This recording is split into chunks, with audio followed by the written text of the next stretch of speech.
E como que você encara esse fenômeno aí de rejeição dessa teologia social, dessa teologia da libertação? É muito difícil avaliar isso, Gabriel, porque de fato existe uma reação contrária. Essa reação não está desvinculada de interesses políticos, de visões políticas, né? Sempre uma e agora o Brasil nesse momento político tão polarizado assim, e essa reação se torna mais nítida, se torna mais vigorosa, né? E ela está presente e é verdade, né? Do ponto de vista da teologia, eu gosto muito da frase de um teólogo uruguaio, né, já falecido, o nome dele é Juan Luís II, já faleceu, que ele criou uma expressão que é um jogo de palavras com a teologia da libertação, que é um ramo teológico conhecido e tal. Ele disse que nós deveríamos falar da libertação da teologia. Muito interessante isso, porque você observe bem que a teologia da libertação, ela mesma defende que o ponto principal não deve ser ela, a teologia da libertação, que ela deveria se libertar dela mesma. E nós também deveríamos libertar da nossa própria teologia. Para quê?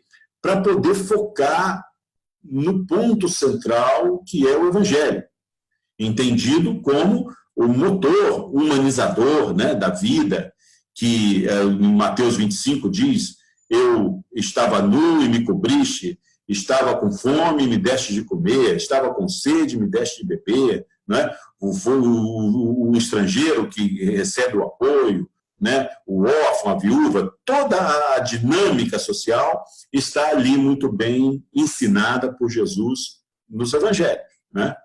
Então, de fato, nós não deveríamos focar em teologias, deveríamos focar nessa prática. E a teologia da libertação, ela mesma ensina isso, né? Claro que às vezes se fala tanto teologia e acaba entrando nos debates teológicos, mas o ponto central sempre deve ser o evangelho, como ele se manifesta a favor do ser humano, a favor da natureza e tal. Eu tenho uma intuição muito, às vezes até meio perversa, eu nem gosto de falar muito dela, porque eu tenho medo Pode de... falar, manda brasa. Mas eu tenho por mim, e eu sempre conversei muito com meus alunos sobre isso, de que essa reação contrária à teologia da libertação, que é real, tanto na Igreja Católica como nas igrejas evangélicas, né, é porque, no fundo, as pessoas não gostam dos pobres, das pessoas pobres, que é a prioridade, né, que é anunciada pela teologia da libertação, a compreensão que ela tem do Evangelho, é que Deus tem a preferência pelas pessoas mais pobres, né? E, portanto, nós e a igreja e a sociedade deveríamos ter também, né?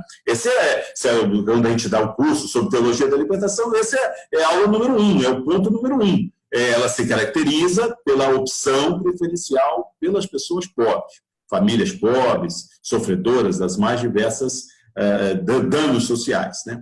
Eu tenho por mim que as pessoas não gostam das pessoas pobres, porque elas incomodam, elas nos desestabilizam, elas às vezes nos mostram como é que a vida é, a gente não quer ver, né?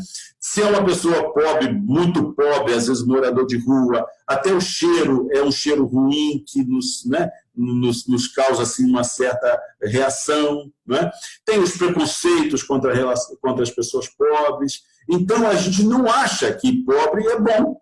Esse é muito forte na sociedade, né? A gente, se a gente pudesse, a gente até eliminar. Alguns assumem, tem que eliminar os pobres, botar num navio em alto mar, explodir. Eu conheci gente que falou assim, né? Mas só que assumir isso, Gabriel, é muito difícil. Você assumiria assim, eu não gosto de gente pobre, tenho horror a pobre, a você lá o Caco Antibes, né, no programa de humor, no Sai de Baixo, que ele fazia como crítica social, né? Eu gostava daquilo que era uma crítica social. Então, qual é a minha intuição? Que como é muito difícil para uma pessoa assumir que ela não gosta das pessoas pobres, que ela quer distância delas, então ela acaba falando da teologia da libertação que defende os pobres, entendeu? Essa que eu falei que é a minha visão maldosa, né? Por que maldosa? Porque, no fundo, eu estou desconfiando da capacidade de amor das pessoas, de acolhimento às pessoas pobres, né? Porque eu posso e elas não podem, né?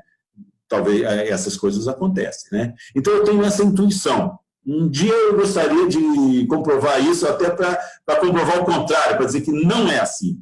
Mas eu acho que, no fundo, as pessoas não gostam de pessoas pobres, não gostam de diversidades, mulheres ou pessoas homoafetivas, nada disso. Por elas, eliminava todo mundo. Justificam a intolerância pela...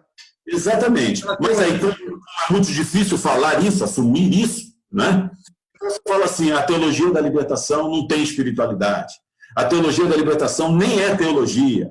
A teologia da libertação é tudo de ruim, né? Mas, no fundo, o que está orientando, eu acho, que é o preconceito contra as pessoas que são defendidas pela teologia da libertação, que são as pessoas pobres. É legal que você falou de Mateus 25. Mateus 25, Jesus basicamente está falando que ele se manifesta aqui nas nossas relações pelas pessoas mais vulneráveis. Tive